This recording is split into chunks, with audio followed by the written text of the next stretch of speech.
Hola a todos, mi nombre es Mariali Pacheco y bienvenidos a In Love with Jazz con Roger Chan.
歡迎大家再次收聽 D100 爵士鍾情 In Love with Jazz， 我係你哋嘅主持人鍾一諾 Roger Chung。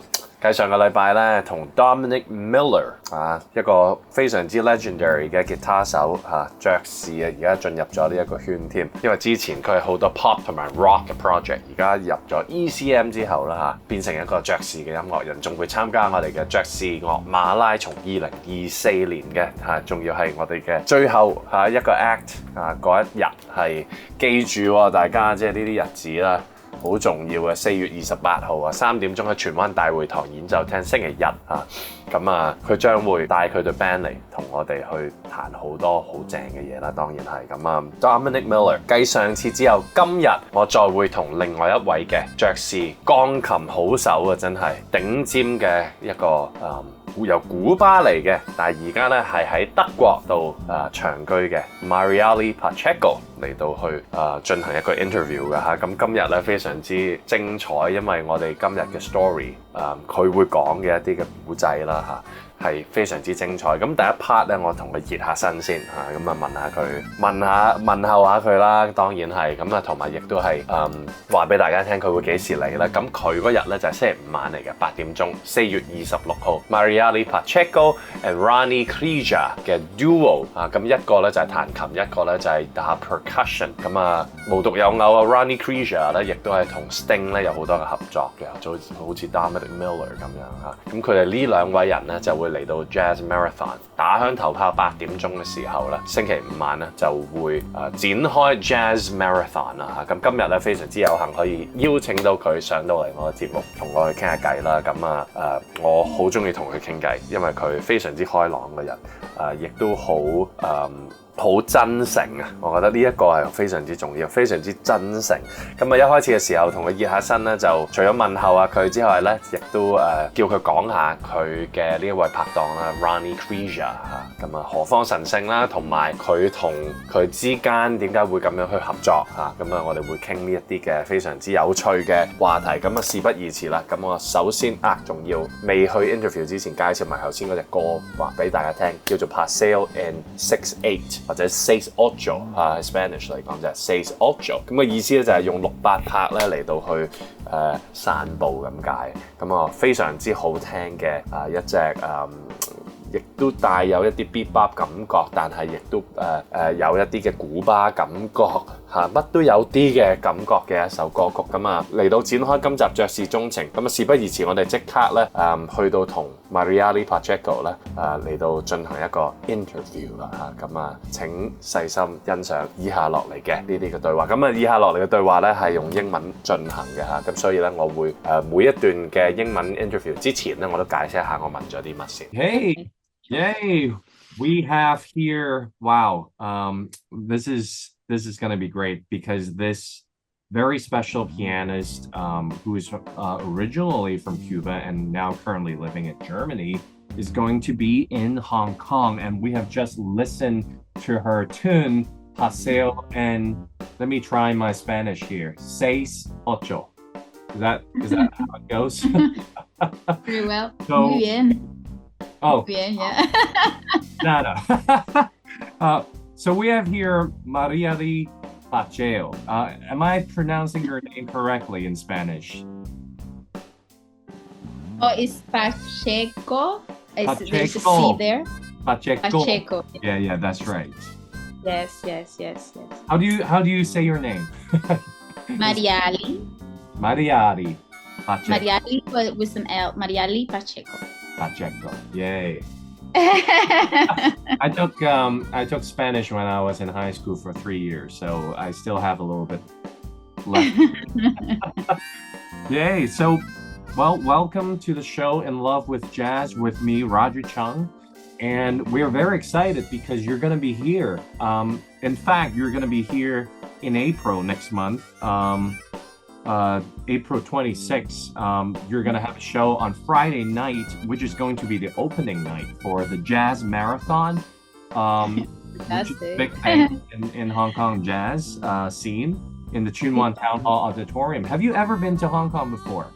No, I haven't, but I've heard only wonderful things, and I'm very grateful, very excited, and yes, very, very happy to be coming to Hong Kong for the first time, and I can't wait. It's going to be fantastic. I'm very, very happy.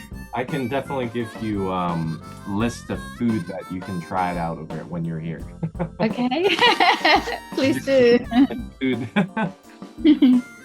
And you're going to be coming over here with your partner, Ronnie Pia. I don't know if I'm pronouncing it correctly neither. It's Creature.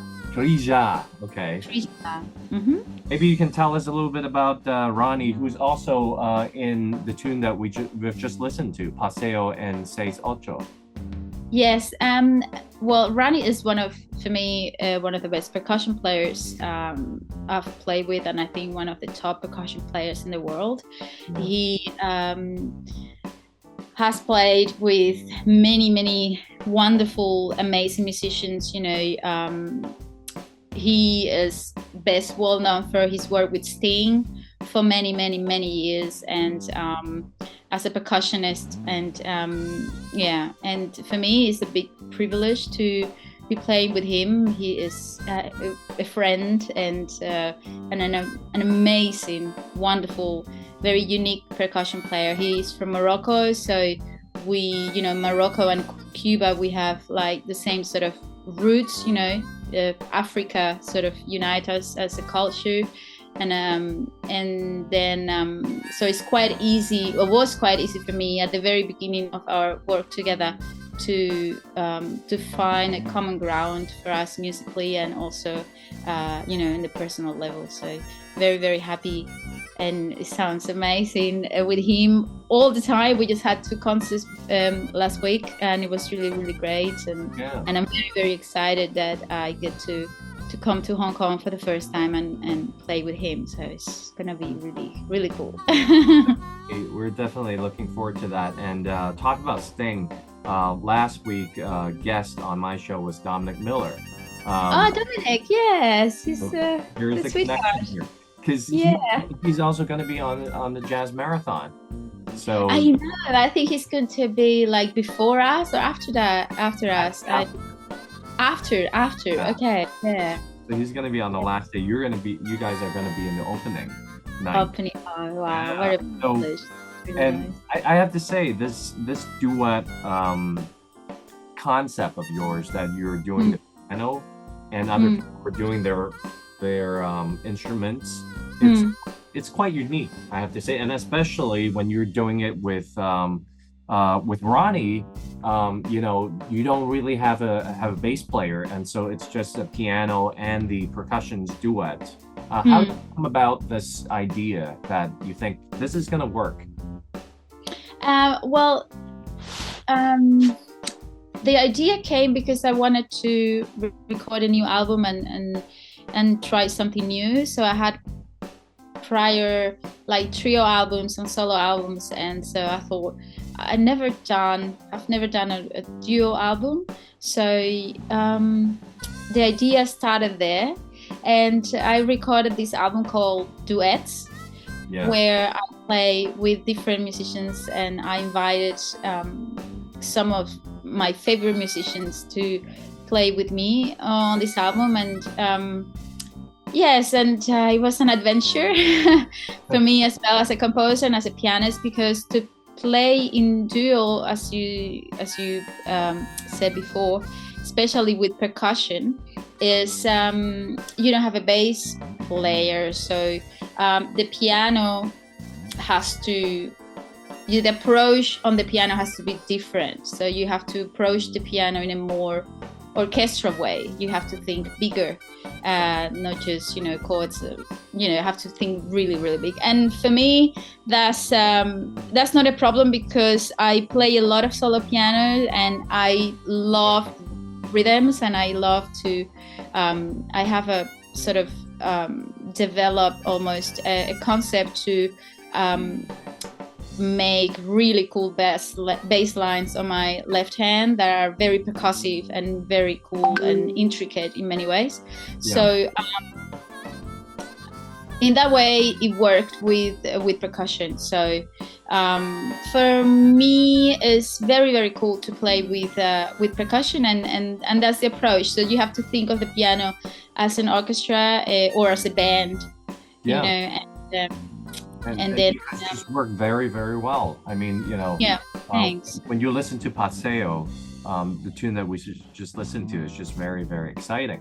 And how did you come? I mean, you know, when you compose these works, is it more like a spontaneous kind of creation, or you know, you have written it out and okay, so here you go, Ronnie, this is your part. How does it Well, specifically with Ronnie, I always send him sort of recordings, and I just let him do what yes, I said to him, darling, this is the piano part, and what do you think? What would you like to do? What do you think we could do percussion wise? What is your idea? And I always let him do, and then of course, then if we rehearse or if we meet each other to go through tunes, always, you know, new ideas always come up and for him. But he's such an amazing percussionist that I love to give him just the freedom to do whatever he decides to do with my tunes. I always said it's not my music anymore. You know, I write it, but when I play with such amazing musicians, I like to give them the freedom, and it's just my tune becomes their tune, so they can just feel free to do whatever they want. And it's my approach with all the musicians I work with. I just tell them just play, and I'm not that strict, like I want this or that. I'm very sort of open to their way to approach my music, and it's always very interesting, and sometimes it sounds even better than the way I thought, you know, originally. So it's you know, with great musicians you can have the luxury to let them just do and play free. So let me ask one more question before we jump to the next tune. How did you guys meet up and decided to do something together? I was living in Australia, and I came to Germany, and I was on preparation for a trio album. It was in 2014, and I had a tune that I wanted to play with percussion, but I didn't want just any percussion player. I wanted sort of a more sophisticated sort of percussion approach. And my manager said to me, you know, Ronnie, you know, he lives in Cologne, which is just here in Germany, and we can try to call him and speak to him, because he will be perfect for that tune that you're. So I sent him some videos. He wanted, of course, to meet me and listen to me, and I sent him some videos, and then we talked on the phone, and we met in Cologne for a rehearsal. I sent him the tune that I wanted him to play with us, and for, you know, from the first moment we met, it was very very natural, effortless sort of connection, you know, between us. I mean, you just worked, everything just worked so easy, and we played, and it was fantastic, and I had nothing to say. I said, you're perfect. Oh my God, it was so wonderful. And then we recorded in 2014, and it was so beautiful that we just kept working and working and working. And of course, when this album duets arise, the possibility to play in duo, I asked him, and that was the sort of started working together. And I think we will continue, because it's so great. Fantastic. The beginning of a lovely relationship, right? Yes. I'm quoting Casablanca. So here's a tune that I would like my audience to listen to. It's called Flores de Inferno. I think it is your trio featuring Ronnie, and you know, not duet setting, but you know, the four of you guys doing this tune. So let's listen to this, and then when we come back, we'll talk about it. Yeah.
啱啱聽完嗰隻叫做 Flores de Invierno， 即係 Winter Flowers 咁解，冬天嘅花。咁啊，其實咧佢亦都有講到啦，一陣間嘅 interview 裏邊咧，就係點樣去寫成呢首歌。其實就係因為喺德國其實好凍嘅個冬天，咁佢係一種思鄉之情嚟嘅。對於佢嚟講，因為同一個時間佢喺佢長大嘅地方喺南美嗰邊啦嚇，Caribbean 嗰邊其實係唔會咁凍嘅，咁所以係有一種思鄉之情，即係好似一個即係喺冬天嗰度會花去生長，其實係 almost 即係冇乜可能嘅事啊，所以佢想用呢一個嚟到去代表嗰一種嘅情感啦。咁而之後咧，我哋就進入咗一個話題，就係點解佢會喺德國啦嚇，咁啊因為佢喺一個古巴度土生土長，去到21歲先至去搬去德國嘅一個鋼琴家啦。咁佢就話佢一去到德國之後，佢就係因為有一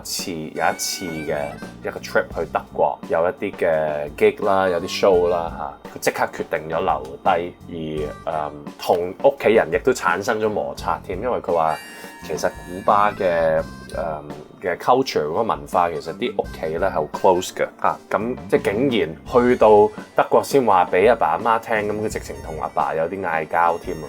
咁但係佢就話佢呢個係真係一個 sacrifice 嚟嘅，因為佢用咗10幾年嘅時間喺音樂學院嗰度去練咗一手好琴，而終於有一啲咁樣嘅 opportunity， 一啲咁嘅機會咧，佢一定要去把握啊！咁你會睇到佢一種破釜沉舟嘅一種情懷啊，係好值得我真係覺得好欣賞咯嚇。同埋佢亦都有講到佢喺細個學琴嘅時候嘅一啲嘅辛酸事啦。咁以下落嚟嘅呢一段咧，我哋就會去講呢一啲嘅咁精彩咁我覺得直情係激勵人心，同埋係好發人深省嘅，因為佢直情就係話有啲人佢有啲嘅同學直情係絕咗學嘅，即係覺得我真係頂唔順啦，即係要咁樣去玩音樂先至可以可以做到一個以音樂為一個職業啊為生啊嚇，咁而佢亦都係即係好多 sacrifice， 你睇到佢真係犧牲好多㗎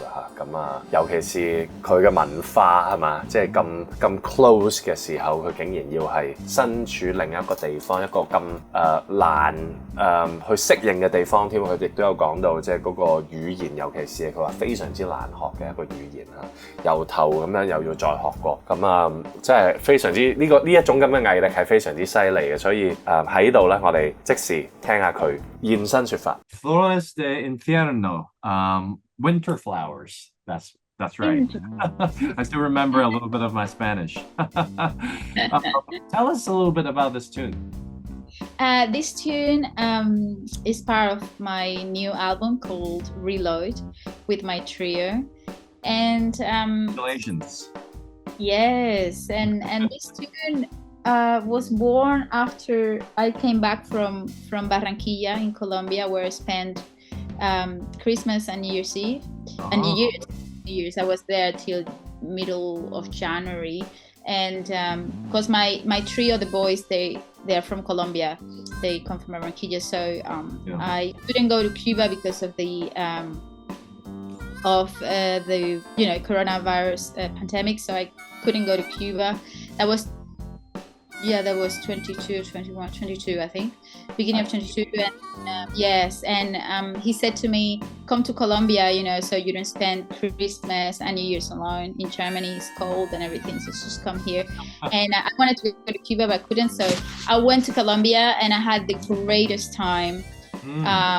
The culture is very similar to our culture, and I was staying at his house with his family, and it was fantastic. So after almost a month, I came back to Germany, and I wasn't feeling that great because I came back in January and it was cold and everything, and I was feeling very nostalgic of that time in Colombia, and the time I spent there was so beautiful. And that was the first tune that I wrote when I came back from Colombia, and I had that sort of nostalgic feeling of having flowers in winter, which is it's impossible because in winter there's no flowers, and that's the story behind it. It was a bit of a metaphor for the way I was feeling, wishing I had sunshine and flowers, and I was here in the cold, so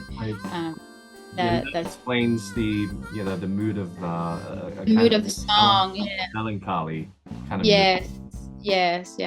And so you were originally from Cuba, is that right? Yes, I'm from Cuba. I left Cuba when I was 21 years old. I see. Okay. And I was born there, and I studied there classical piano, 13 years of classical piano in Havana. Yes, great musical education we have in Cuba. It's fantastic.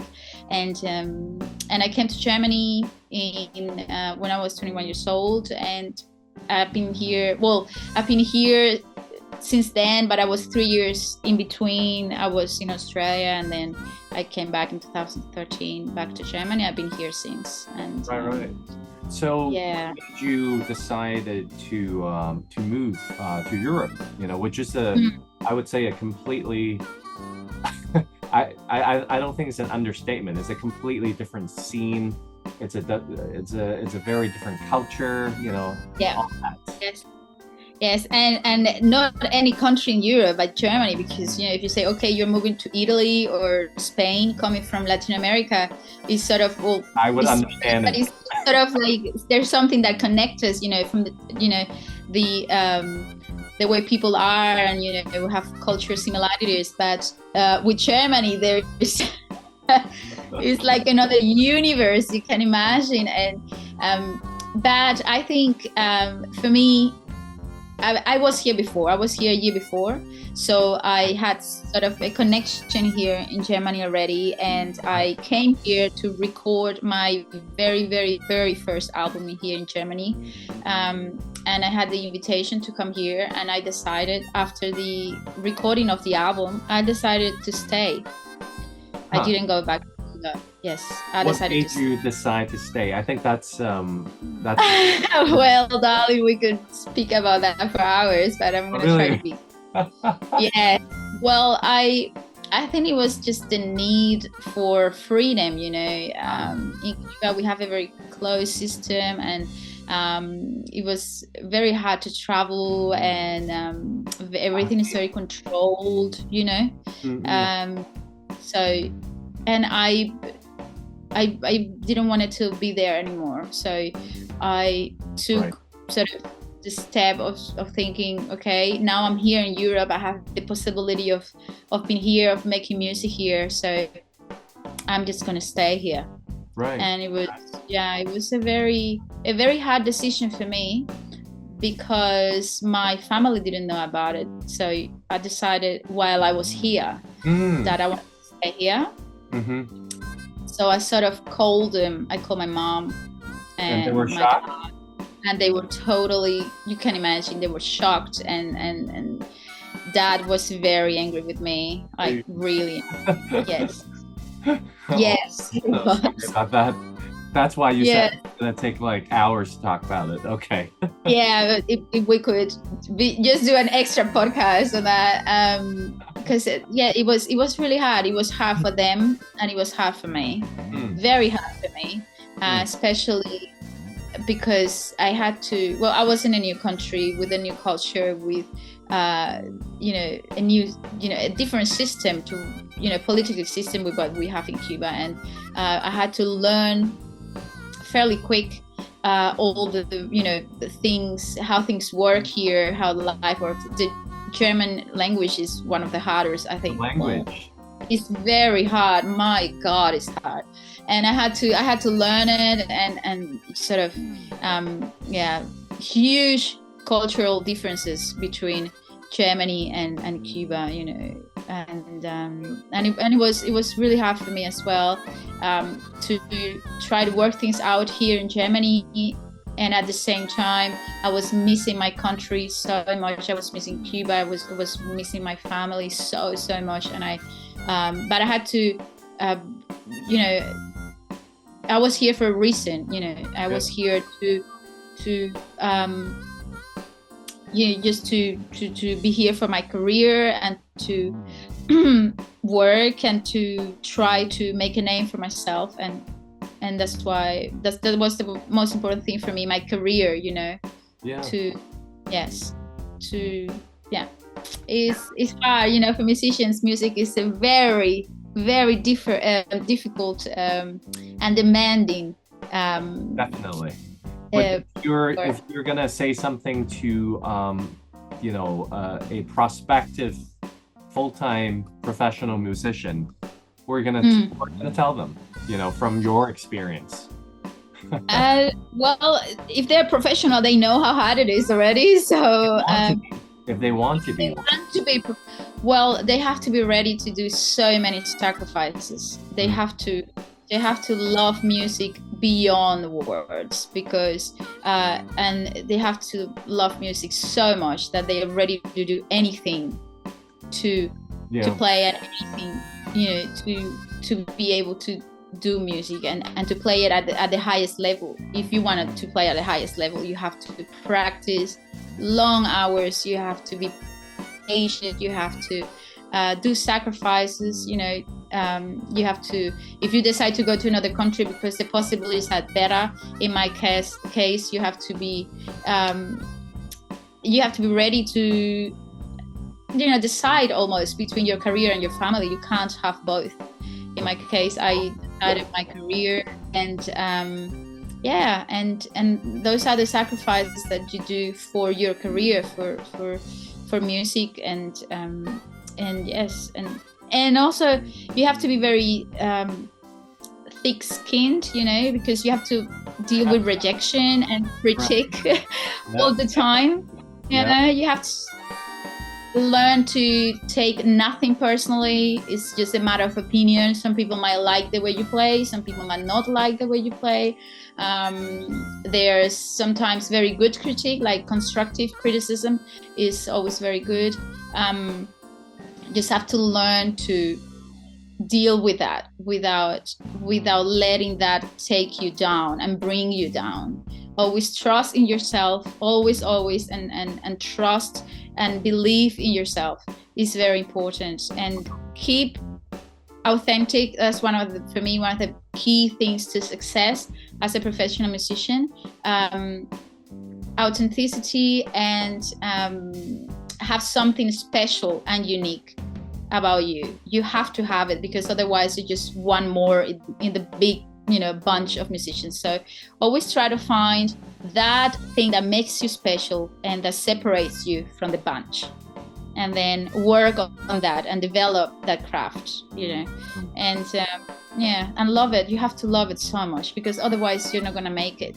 I think we can feel that from your music. I do love it with my life. If I tell you, you take piano. If I couldn't play piano, and I hope that will never happen, but if someday I couldn't play piano anymore, I think I will fall into really deep depression. Yeah, and I don't know. I think I don't even want to think about it. I have to be able to play piano till the end of the time. Don't think about it, but I think we can definitely feel it from your music. The things that you talk about. The uniqueness, the authenticity, and the love and passion for music. We all can feel that. I mean, when we listen to your music, for me, I'm speaking personally, I feel that, wow, this, I definitely feel that there are some classical influences somewhere, but then it's also, kind of embedded within this, this love for rhythm and this Latin, Caribbean, Afro-Cuban kind of tradition, which is really well. It's very well put. Yes, exactly like that. So, with that, let's listen to another composition, which is actually your title song in your new album, Reload. Okay. Reload. Yes. And, we'll listen to it, and then when we come back, you'll talk about that album. Okay. Thanks.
Wow. Reload, yes. Let's talk about new album a little bit. You just released it this year, right? 2024. Is that right? Yes. And this tune, Reload, what is it about? Reload, well, the story behind is that I had a trio with the same two musicians that I play now in Reload when I came to Germany in 2014. And we had the trio, yes, almost 20 years. And we had the trio, and then we sort of recorded one album, and then we did not record anything more. So every one of us kept doing all the projects with other people, and we of course always kept in touch, and we had concerts, but we didn't actually record again. And after such a long time, I had like solo albums, and then I have duets and other albums, and then it was it was end of 2023 or middle of 23 where my manager said, okay, we have the possibility to get in the studio again and do a recording, so what do you want to do? And I said, well, I have to call the boys and we have to record again. So the first thought was, well, this is the name of the album. I have it already, it has to be Reload. Actually, it was my drummer, Miguel, which always comes with the coolest names for me. And he said, Mari, that's the name of the album. So I had the name of the album before the album actually came to life.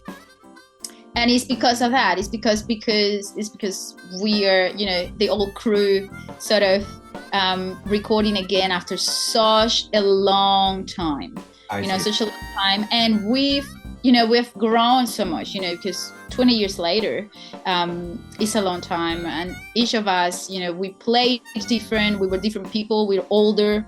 So I loved it. And I loved the idea to get the boys again in the studio and to record. So that's the story behind Reload. And that's a good story. And I think for other people too, I mean, it's kind of 2023 and 2024 marks kind of like the official end of the pandemic. So let's have a reload, a new start. It's almost like a new start, everything to have to reload it, again.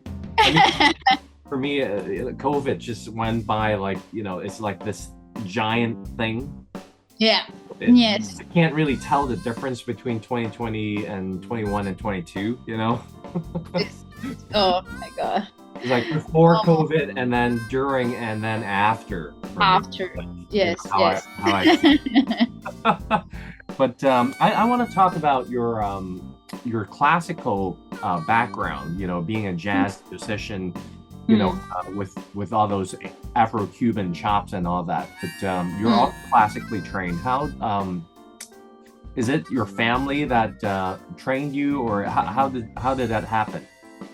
Well, in Cuba, we are all musicians are classically trained. I see. Okay. Yes, we have a system of musical education that I think is one of the best in the world, without being arrogant or anything. It's just, I think it's a great musical education system that we have, where we have conservatoriums where small children around, you start with 7 years old, and talented, or if your parents see some talent in you, they can take you there, and you do an exam just to see if you have like raw talent, like rhythmic, and if you can sing a melody and all of that. And then you can tell them, well, I would like to study violin, for instance. And then they say, okay, now let's see your hands, and put your hands in the violin, and so they look for physical conditions as well, And then if you pass the test, then the exams, there are many, you can start. And in my case, I wanted to play the piano, so I was sat at the piano, and my fingers, and they looked at my hand, and then they made me sing a song and clap. So, and then I started my musical education at the Conservatorium in Havana when I was 7 years old, and it goes, when you start, it goes for 13 years. Wow. It goes a long way. And it's a very focused and very hard, I would say very hard for many people. It's very hard because there's a lot of pressure. Is it separate from the formal education system? Yes. Or is it embedded, or how does it work? Well, it's embedded in the way that at the Conservatorium you have, in the morning for the students, you have like the normal, how you call it in English, like math and literature, and all of that, biology, all of that stuff. Yeah, yes, the normal things that you will have in a normal school. And then after lunch, you have all the musical things like music theory, harmony. You have your piano lesson with your teacher and everything. So, and it's very, it's just a strong focus on becoming a professional musician. I mean, it's not heads from the very moment you get into the conservatorium, why you're you have to work hard, you have to practice, because we have 3 piano exams in the year. Our school year goes from September till July, and we have 3 piano exams where you have to perform from memory, like a small concert with works for Baroque, classical, romantic works, and that goes from 7 years old, where you play just little Bach, preludes or so, till you're maybe already at the music university, which is the last step of the education, music university, and then you can play works, by Rachmaninoff or Beethoven sonatas or something more complex. Right. And it goes all the way, and it's really hard because not everybody can keep on. I had lots of friends when I started at the conservatorium, my piano class, that just gave up because they couldn't take the pressure. It was too much for them. Others that didn't pass, because after you finish, we have three levels. Like first level, elementary school, then you have medium school, which is what we call nivel medio, and then you have the university. And for every one of those levels, you have to do an exam, a piano exam, and people from all over the country come to Havana to try to get into those schools. Wow. So it's hard. It's really hard. You have to practice so much. Oh my God. You're always at the top of class then. I was very hardworking, and I always found it. But something very interesting, that my first piano exam at the conservatorium when I was 7 years old, I had an 8. My piano qualification was 80, which is not that great, because the best for us is 100.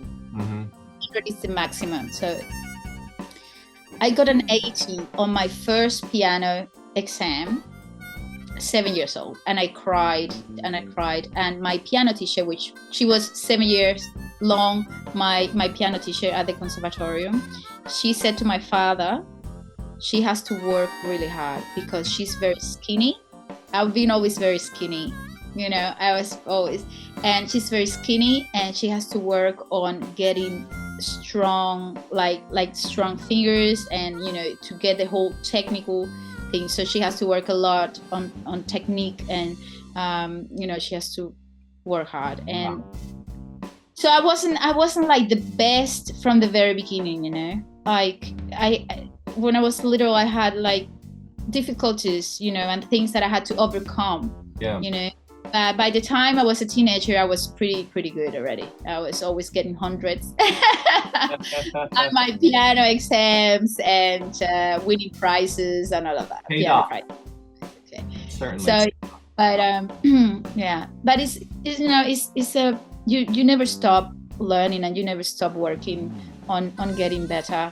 It's like that with music and with piano or any instrument that you play professionally. You have to always keep practicing and practicing and practicing. It's a never-ending story. And so where did you learn the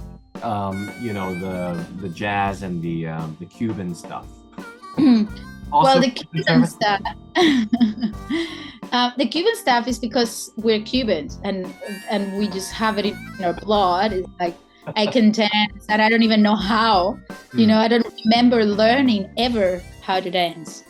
I just do it, So the very interesting thing in Cuba is that at the conservatoriums, this little world we have inside the music schools, you have classical music, but when you get outside the music schools, you have jazz clubs and salsa, and you're hearing, the whole time, bands playing son and boleros and all of that. So there are two worlds that sort of are parallel in Cuba.